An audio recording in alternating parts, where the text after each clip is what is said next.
Haters presented by Bryant dribbling, has to put it up at the buzzer, banks it in! Oh, he banks in the three! Looks to the corner, touchdown! There it goes! See ya! Home run, Derek Jeter! Dang! Whoa! Here's Kopitar, score! Back out to Allen, his three-pointer, bang! Tie game with 5 seconds remaining! Salut à tous, on est ravis de vous retrouver pour une toute nouvelle vidéo. Basile est à mes côtés, comment ça va mon cher Basile ? Bah écoute, ça va très bien et toi ? Bah écoute, plutôt pas mal. Aujourd'hui, au menu de cette nouvelle vidéo, on va parler NFL. On va un petit peu mixer donc top, flop, avec un semblant d'analyse de début de saison et quand même une preview pour la saison à venir. Elle vient à peine de démarrer, la saison NFL. On a eu 3 premiers matchs pour chaque équipe. Et donc voilà, on va passer effectivement la vidéo ici en votre compagnie à parler de tout cela. Avant toute chose, merci déjà à toutes celles et ceux qui se sont notamment abonnés à l'issue de notre première vidéo. C'était une vidéo sur les Bulldogs de Liège. On compte sur vous de nouveau pour continuer sur cette dynamique-là. Venez vous abonner à la chaîne si ce n'est déjà fait. Puis on compte sur vous pour bombarder la barre des likes. Les commentaires aussi sont là. On a hâte en tout cas de lire vos commentaires, vos réactions, vos suggestions. N'hésitez pas, tout est bon à prendre.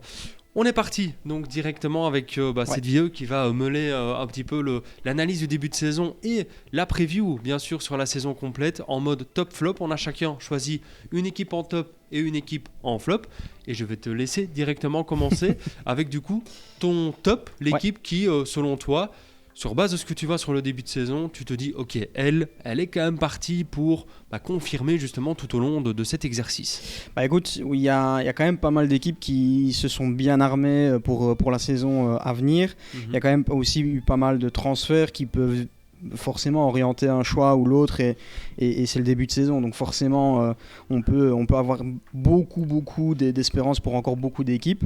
On le sait bien, c'est le football américain, c'est la NFL. Maintenant, effectivement, sur base de plusieurs critères, de plusieurs données, d'expérience aussi, on peut quand même un petit peu affiner tout ça. Et c'est pour ça que moi, je vais quand même mettre un doigt sur les Bills de Buffalo. Alors certes, moi, grand fan des Chiefs et de Mahomes, c'est un petit peu contradictoire, c'est vrai. Mais c'est vrai que les Bills, au final, quand on regarde, c'est peut-être vraiment au final la saison où ils peuvent vraiment aller tout chercher. Je sais bien que ça fait plusieurs saisons maintenant que les commentateurs, que les pronostiqueurs mettent justement cette équipe de Buffalo comme favori pour le Super Bowl et favorite au titre. Mais cette saison, je me dis, ouais, effectivement, pourquoi pas. Il y a quand même pas mal de choses qui sont confirmées de leur côté. On a tout simplement Josh Allen qui est en saison sortante de MVP et qui, je pense, a envie quand même d'un petit peu aller chercher plus dans son palmarès. On a une équipe des Bills qui, l'air de rien, est quand même bien constituée. On a quand même une bonne base offensive. Alors certes, il n'y a plus de gros superstars comme on avait pu l'avoir par le passé avec un Stephen Diggs, par exemple. Défensivement pareil, on a des grosses stars qui sont parties avec du Tre'Davious White par exemple qui est parti lui aussi, mais j'ai l'impression qu'il y a un meilleur équilibre dans cette équipe et au final il n'y a pas réellement un gars pour prendre la vedette, il n'y a pas réellement un gars qui va vraiment vouloir que tout se passe par lui. Et un petit peu à l'image d'un Stephen Diggs où on a déjà vu énormément de fois, que ce soit chez les Vikings, que ce soit chez les Bills, que ce soit chez les Texans et que ce soit maintenant du coup dans sa nouvelle équipe chez les Patriots, qui peut montrer énormément de frustration lorsqu'il n'est pas assez, on lui donne pas assez le ballon, ou est-ce que des fois c'est peut-être volontaire aussi de certains QB de ne pas choisir une cible ou l'autre. Donc et Stephen Diggs, oui, il faisait un peu partie de ce genre de personne où il y a des fois tu te sentais peut-être obligé de lui donner le ballon même si tu avais une meilleure option sur le côté. Et franchement ici quand on voit déjà rien que ce début de saison-ci, Josh Allen il est en parfaite maîtrise de ses éléments. On a même pu voir des images qui sont assez folles avec le fait qu'il soit cassé le nez en plein milieu du match. Il est sorti, on lui remet le nez en place et puis on retourne sur le terrain. Il y a que dans les sports américains qu'on risque de voir ça. Mais oui, on voit vraiment la mentalité qui est et il l'a dit d'ailleurs dans l'interview. mon nez, tant que je sais respirer et marcher, pourquoi s'arrêter? Donc clairement, je pense qu'on a une belle mentalité du côté des Bills pour cette saison. Et oui, c'est clairement prometteur. Quand on voit ne fût-ce que la compétition de l'AFC, on a les Chiefs qui ne sont peut-être pas les grands favoris pour cette saison. Clair. Il y a quand même pas mal de doutes autour d'eux. Quand on regarde aussi, ne fût-ce que peut-être les Bengals, on a de nouveau un petit peu des interrogations autour de Cincinnati, de nouveau des problèmes de blessures avec un Joe Burrow qui est de nouveau concerné avec plusieurs semaines d'absence du côté des Bengals. Donc, ouais, il y a quand même pas mal de portes, je trouve, qui s'ouvrent pour les Bills, qui peuvent réellement leur ouvrir en tout cas les portes du Super Bowl. Attention tout de même quand même à Baltimore, aux Ravens, qui sont quand même une équipe qui est vachement redoutable, et d'autant plus que il y a quand même là aussi pas mal d'atouts. Il y a quand même toujours du Lamar Jackson, du Derrick Henry, et défensivement il y a quand même plein de noms là aussi qu'on peut citer, notamment un Marlon Humphrey qui est quand même devenu un grand visage de cette défense de Baltimore. Mais ouais, dans la globalité, ça peut vraiment être la saison de Buffalo, enfin, j'ai envie de dire, pour les Bills. Effectivement, ce serait une équipe à suivre comme ça l'a été, comme tu l'as dit, les saisons précédentes. Mais voilà, ils démarrent fort, 3-0. Et c'est vrai qu'ils ont peut-être déjà un accès vers les playoffs et peut-être même plus qui semble être ouvert. Moi, je vais tout simplement parler donc en top des Eagles, les champions en titre. Alors, c'est peut-être pas très original, même si on sait que faire un back-to-back, c'est quand même compliqué en NFL. Mais les Eagles, je trouve que le début de saison est à la hauteur des attentes que je place en eux, 3-0. Alors certes, pas évident, mais tu as quand même joué des équipes qui, en théorie, devraient quand même être au rendez-vous cette saison. Tu as quand même joué les Rams, là ici ce week-end, équipe quand même poil à gratter. Tu t'en es sorti. Avant ça, tu vas quand même gagner face à Kansas City, remake du Super Bowl. Chez les en Chiefs, ouverture, tu tapes les Cowboys. Voilà, je pense que Jalen Hurts... ça peut être vraiment l'année de l'affirmation, de l'explosion, appelez-la comme vous voulez, mais voilà, je pense qu'on parlait beaucoup de Patrick Mahomes il y a encore un an ou deux. Peut-être que c'est désormais lui un petit peu le patron de la ligue. Puis je pense que dans la NFC, ça reste quand même, je pense, assez ouvert. Je crois qu'ils ont quand même vraiment, je vais pas dire une autoroute, mais au moins une voie rapide pour aller facilement, je pense, en play-off. Et je pense qu'après en play-off, à moins vraiment d'une grave blessure, je pense qu'effectivement ils sont armés pour de nouveau retrouver le Super Bowl. Donc voilà, je suis vraiment confiant et je serais prêt à miser quand même un petit billet sur cette équipe des Eagles. Et donc je trouve le début de saison très cohérent. Et donc du coup, effectivement, par rapport aux attentes que j'en avais déjà avant qu'on tourne cette vidéo, il y a quelques semaines déjà auparavant, ce que je vois là ici, je me dis que ça peut continuer tout au long de cette saison. Et donc pour moi, les Eagles, clairement... ça fait partie des gros favoris de nouveau à leur propre succession. C'est clair que les Eagles, ils sont forcément favoris. Après leur titre et ce qu'ils ont pu montrer la saison passée, ce n'est que prometteur pour la saison à venir. D'autant plus que on n'a pas eu de perte non plus côté Eagles. On a re-signé les mêmes quasiment dans la globalité et on recommence. Pour un peu corroborer avec ce que tu dis, moi j'attends quand même là aussi une grosse saison de nouveau de Saquon Barkley. On a vraiment eu une saison digne d'un MVP la saison passée. Et franchement, je lui souhaite la même saison. Je pense que ce serait déjà ne fût-ce que incroyable qu'il puisse faire 2 saisons comme il a pu les faire. Mais une deuxième saison comme celle-là où à la finalité, c'est un titre de MVP qui serait décerné à notre ami Saquon Barkley. Mais c'est clair que les Eagles, ils sont bien partis, comme tu l'as dit, en NFC. Bon, à part peut-être, effectivement, les Lions, mais on voit que les Lions, en ce début de saison, ils ont quand même un petit peu du mal. Est-ce que c'est un petit peu la gueule de bois des 2 dernières, voire 3 dernières saisons qui commencent à s'accumuler? À part ça, je vois pas réellement de grosses équipes. Il y a peut-être, effectivement, Green Bay qui peut venir potentiellement chercher quelque chose, mais c'est pas, il n'y a pas réellement un gros contender qui peut réellement venir déranger. En plus, il y a eu l'annonce comme quoi on avait Nick Bosa qui joue du côté des Niners, qui serait blessé, apparemment les ligaments croisés. Donc pour les Niners qui eux aussi peuvent être un potentiel prétendant, de nouveau on a une petite cassure dans la saison qui fait que ça va peut-être mettre un coup de mou et peut-être enlever toute espérance pour aller jusqu'au Super Bowl. Mais c'est clair que les Eagles, c'est peut-être limite tout vu déjà dès le début de saison. C'est ça, effectivement. Content que tu sois un peu sur la même longueur d'onde. On va enchaîner avec donc nos flops. Ouais. L'équipe qui, sur ce début de saison, clairement déçoit et pour laquelle on a déjà finalement assez peu d'espoir pour le reste. Écoute, elle est juste là, l'équipe qui va décevoir cette saison. C'est tout simplement les New York Giants. Alors oui, je tire à balles réelles sur mes équipes favorites. Clairement, c'est peut-être pas ma vidéo favorite pour ce début de NFL, mais clairement, oui, les Giants, c'est compliqué et c'est dur de voir le bout du tunnel du côté de New York. Et je pense de manière générale pour le football américain à New York, parce que les Jets, c'est pas trop ça non plus. Maintenant, j'ai quand même plus d'espoir en New York et les Jets qu'en les Giants.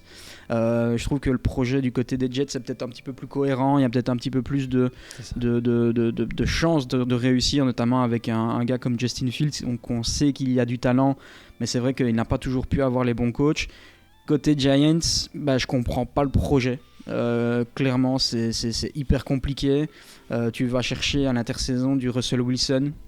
Je ne vois pas pourquoi aller faire ce move, sachant que Russell Wilson, ça fait très longtemps qu'il n'a plus rien fait en NFL.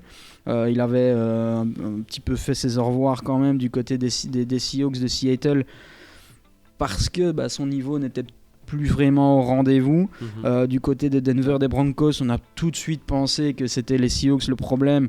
On s'est aperçu qu'à Denver, c'était peut-être pas forcément les Seahawks le problème, mais c'est peut-être justement Russell Wilson. Puis on a vu quand même une bonne saison, faut le dire. Il faut rendre à César ce qui appartient à César là-dessus.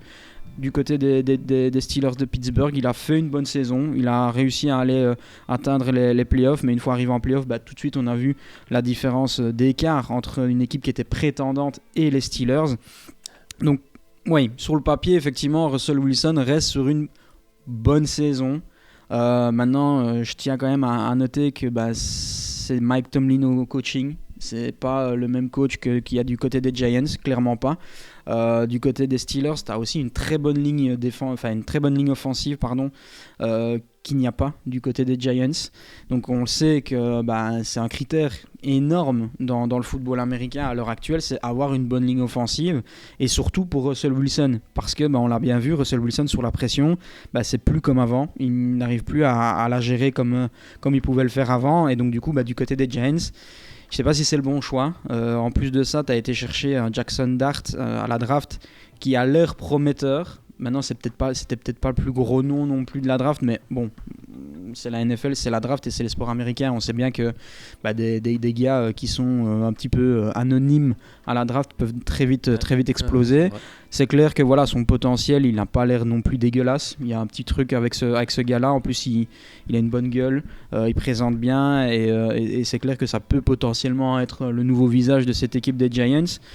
Mais je comprends pas pourquoi tu fais venir Russell Wilson, que tu sélectionnes un gars comme ça à la draft, sachant que Russell Wilson n'est pas là pour être sur le banc. Je pense que c'est vraiment clairement le titulaire. En plus, on a reçu justement l'info comme quoi que pour la semaine 4, Russell Wilson allait être sur le banc et que c'était justement Jackson Dart qui allait être titulaire.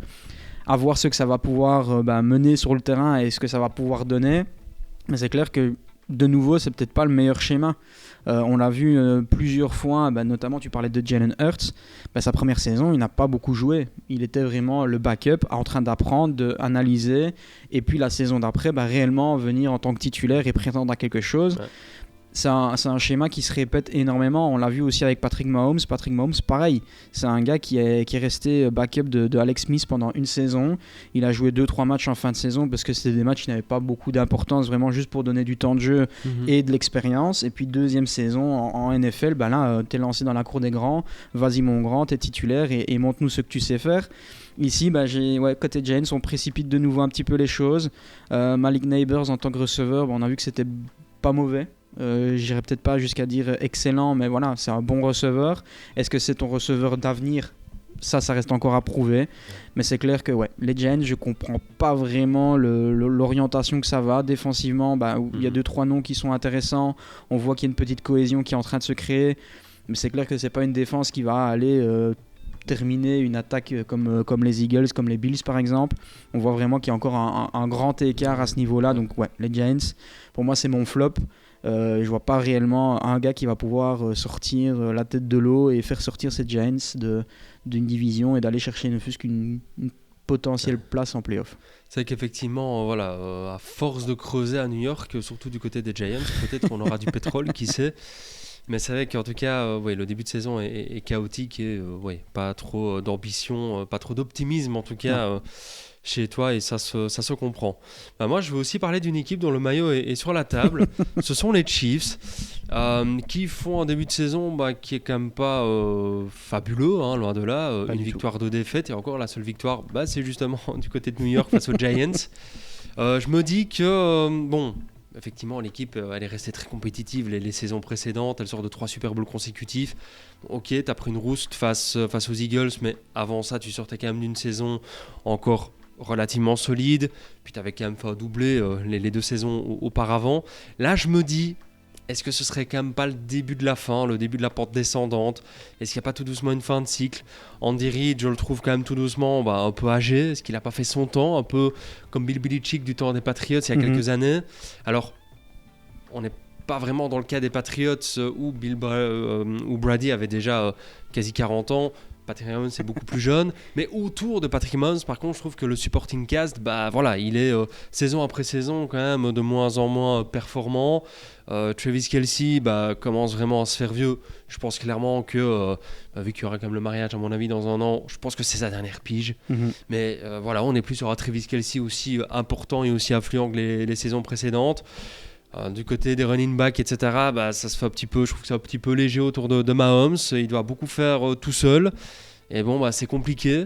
Donc je me dis que le début de saison n'est pas terrible. Et ici, c'était finalement pas la dynamique vers laquelle allait se diriger Kansas City cette saison.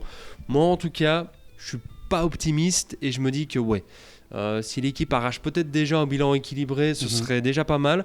Et puis on en parlait, tu disais, l'AFC de manière générale. Il y a quand même quelques gros contenders, des équipes qui, je pense, à mon avis, vont vouloir abattre la bête, tout simplement, et en profiter. Tu as cité Buffalo, les Ravens, à mon avis, certainement, avec Lamar Jackson à suivre. Voilà, il y a quand même beaucoup d'équipes qui peuvent éventuellement prétendre à quelque chose. Donc, tout cela cumulé fait que pour moi, les Chiefs, cette saison, et ce serait logique.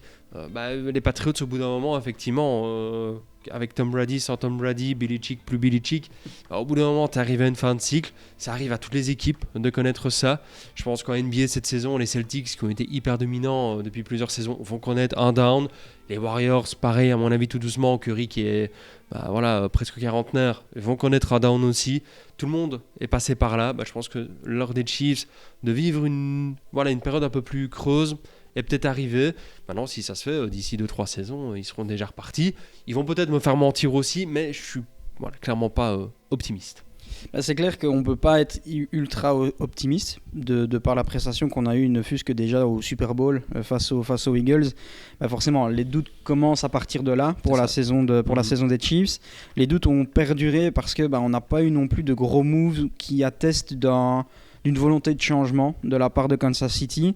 On n'a pas eu ce move où on va aller chercher, par exemple, il y avait George Pickens qui est quand même un receveur excellent, assez jeune, qui avait montré des volontés de partir, ou un DK Metcalf qui était quand même sur le marché aussi. On n'a pas fait ce move-là du côté des Chiefs, qui est quand même assez... d'un côté décevant, mais aussi j'ai envie de dire surprenant, puisque on peut pas dire que tu avais réellement un receveur numéro 1 dans tes rangs. Tu comptes sur Rashee Rice, mais qui a énormément de problèmes de santé, plus énormément de problèmes extra sportifs. Tu as du Xavier Worthy qui vient d'arriver, qui a montré de bonnes choses, mais qui ne montre pas de la régularité non plus. Donc difficile de pouvoir compter sur quelqu'un offensivement côté Chiefs. Et en plus, comme tu l'as dit, la seule personne sur qui Mahomes pouvait compter encore jusqu'à présent, c'est Travis Kelce. Et on le voit un petit peu à l'image d'un Gronkowski. Il diminue un petit peu ses performances à la passe, et c'est un petit peu plus du bloc pour les copains, et on va faire vraiment des petites courses pour dire d'aller chercher et grappiller des yards. Donc c'est vrai que Mahomes, là, offensivement, c'est un petit peu dénudé, et ce qui était à à la base et à l'époque, la puissance de cette équipe des Kansas City Chiefs, qui était l'attaque, devient limite la faiblesse. Ouais. Et la défense, à la limite, essaie de rattraper les meubles et vraiment de limiter la casse, parce que on a vraiment une équipe qui offensivement ne se trouve pas. On l'a encore eu sur ces 3 premières semaines de compétition, une équipe des Chiefs où il y a tout simplement des ballons qui sont droppés, il y a tout simplement des receveurs qui se rentrent dedans. On a notamment vu aussi Xavier Worthy qui rentre dans Travis Kelce et qui se déboîte l'épaule. Enfin, c'est pour vous dire un petit peu l'état de sketch qu'on peut avoir actuellement du côté des Chiefs et offensivement, surtout que Rashee Rice n'est pas prêt de revenir sur la pelouse, parce que de nouveau il a des problèmes de santé, et puis il me semble qu'il a pris des matchs de pénalité pour de nouveau des conduites un petit peu extrasportives douteuses. Donc ouais, je pense que ici les Chiefs, avant la trade deadline, il faut réellement se pencher sur un dossier d'un receveur, quitte à mettre une blinde, tant pis. On sait que le salary cap, il a été un petit peu revu avec Mahomes qui a revu son salaire, Travis Kelce qui a revu son salaire. Donc va chercher un gars. Il y a eu notamment Odell Beckham Jr. qui a été cité. Maintenant, je pense pas que ce soit une solution. Alors certes, moi, ça me ferait rêver. Le maillot là bleu que vous voyez sur la table, il serait vite changé en rouge. Mais clairement, ouais, c'est ce genre de move où on ose. Notamment, on l'a vu la saison passée, on a osé se positionner sur un DeAndre Hopkins, par exemple, qui a apporté quand même pas mal de choses durant la deuxième partie de saison. C'est ce genre de move que j'aimerais bien avoir quand même de la part des Chiefs, d'aller se positionner sur un receveur, et surtout que il y en a quand même pas mal des bons receveurs qui sont peut-être pas contents de leur situation dans leur équipe. Pourquoi pas tenter ce truc-là, mais c'est clair que sans ça, c'est très osé en tout cas de parier sur les Chiefs pour ce Super Bowl, c'est clair et net. Donc vous l'aurez compris, effectivement, on n'est pas hyper optimiste pour ces Chiefs. Ce sera peut-être le début du déclin. On compte sur vous, en tout cas, encore une fois, pour vous abonner, bien sûr, à la chaîne, venir agrandir, bien sûr, la communauté haters. Le petit pouce bleu, bien sûr. L'espace des commentaires, il est là. N'hésitez pas, d'ailleurs, à nous partager, pour vous, quels seront les tops et les flops sur cette saison NFL. Et sinon, on se retrouve très vite pour de nouvelles vidéos. Salut à tous. Ciao, ciao.